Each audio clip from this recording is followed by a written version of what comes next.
Look at that. Let's look. Ayos ay.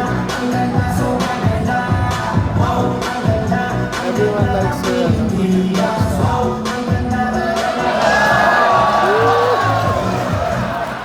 Wow, ang ganda.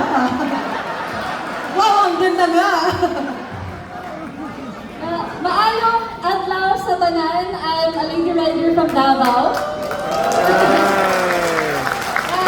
I'm proud to be a solo Philippine looper. So, fresh from Davao. So, nakaabot ko din na, I'm so happy na nakahumanta. So, I'm so glad guys na na-meet ko kayo lahat ngayon. So, dati sa Facebook, sa page ko lang kayo nakikita. And then ngayon, na-meet ko na kayo in person. So, congratulations everyone. For me, as a solo Philippine looper na nakabutan ng bagyo, nagka-aberya, nasiraan ng brake.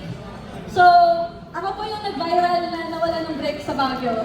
So, dito ako nawala ng brake, dito din ako nagka-award. So, sa mga... Sinabandi ako ng brake talaga ni Lord. So, sa mga meron pinagdadaanan ngayon, ako nag-loop ako dahil gusto ko makita ang ganda ng Pilipinas.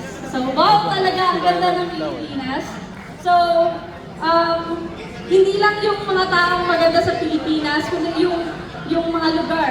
So, I'm so happy and thank you so much, sir, sa ATPI Group na sa pag buo ng Philippine Loop Adventure Tour. So, I'm so blessed and so happy na naging part ako dito ngayon. So, thank you everyone. Thank you po. Thank you so much. Congratulations. Kang 5,000 yung picture na yun.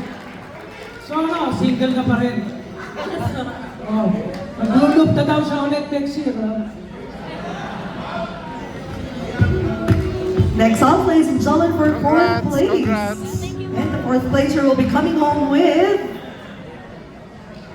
40,000 pesos. The winner is Mr. Renato